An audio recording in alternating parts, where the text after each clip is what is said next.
You've got a destabilization going on in Kenya around Odinga. That's Obama's cousin. This is a guy who has two children. They're Obama's niece and, nephew in a broad sense.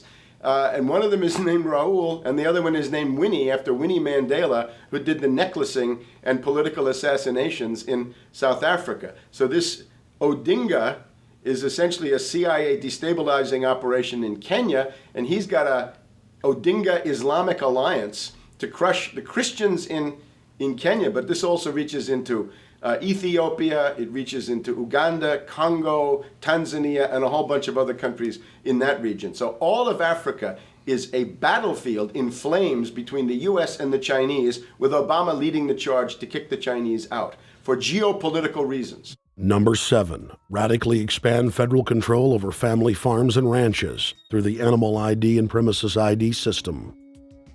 Number 8, accelerate the merger of the United States with Canada and Mexico under the Security and Prosperity Partnership. He is also accelerating the transfer of remaining federal authority to unelected quasi-governmental bodies like the World Trade Organization. Number 9, Obama must convincingly play the part of the president and convince the people of the United States that the buck actually stops with him. This is critical to the globalist master plan, because in 4 to 8 years, Obama must take the blame, as Bush did, for the New World Order's horrific agenda. At that point, the elite will put a new puppet in the ceremonial seat of power and build him up as the savior, only to tear them down again. And so the process is repeated over and over. For their program to work, it is essential that the people not learn that the presidency is now nothing more than theater, because if they did, the people would stop looking at the pawns and start looking for the king. Through this system of deceit, the elite's criminal agenda can continue forever because the people waste all of their political energy debating the media spectacle instead of investigating the globalist agenda. Number 10, it's Obama's job to sell the public on globalist policies that aren't in the people's best interest. But the overlords have many salesmen. His most important function is to protect the criminal oligarchs from prosecution while they loot the economy worldwide, start new wars, and engage in torture. They're called Generation O, and they were the key to Barack Obama's White House win. During the campaign, Barack Obama used the internet like no other candidate before him, harnessing the energy of millions of his supporters. But the question now is, what to do with this young, eager, energetic army? This gives Barack Obama and his administration contact information for so many people, so next time he needs to push his legislation, he can contact all these people. Kennedy-esque. I feel as though this was like when John F. Kennedy was elected. Shouting, smiles, and tears. It was the scope of Obama's victory that was most impressive. I saw a photograph of Obama playing basketball. And I said, you know what? I see him as a leader, and that's the world that's in his hands. Own a piece of history, commemorating the day the world changed forever. His confident smile and kind eyes are an inspiration to us all. In summation, Barack Obama is a Madison Avenue created fad. All of the crazed Obama worship, being pushed by the corporate media, is scientifically designed to capture the public in a net of peer pressure mass euphoria.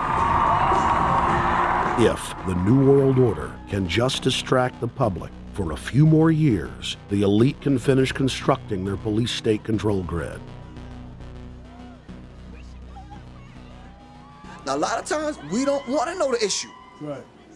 We don't want to know the issue. We feel, what do you call this thing where you get this false sense of gratification, but because a black man is in office, everything's going to be all right.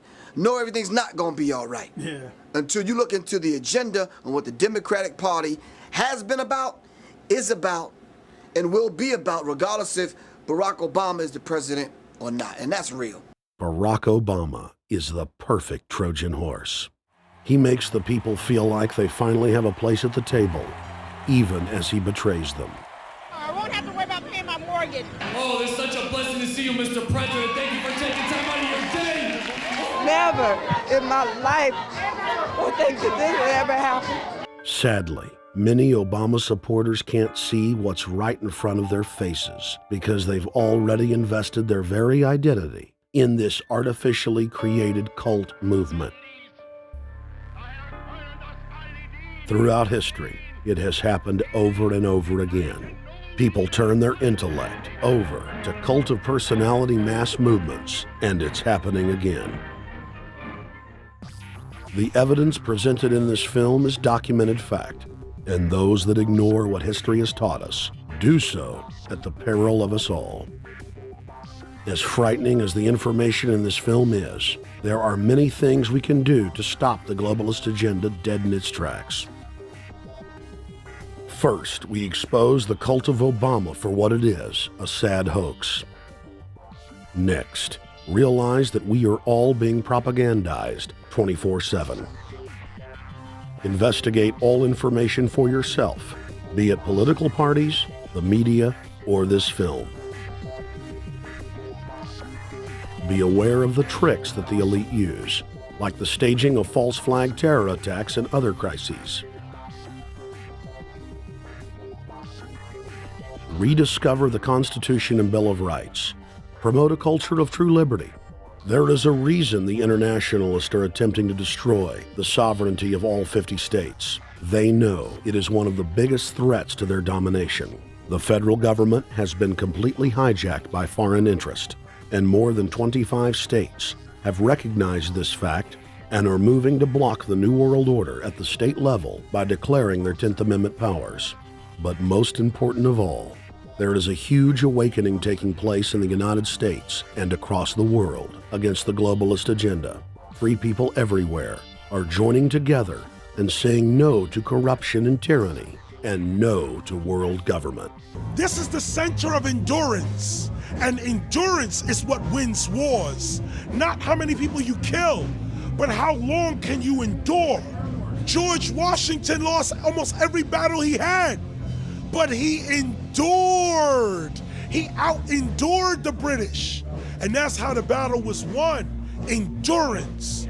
And each and every one of you watching this, every single one of you, is just as important as the people who were our founding fathers, as that you are just as important as the Sons of Liberty who met in the 1770s to philosophize about freedom, to philosophize about a republic, to philosophize about a truly free country with a republic. There's 1 billion people on the planet.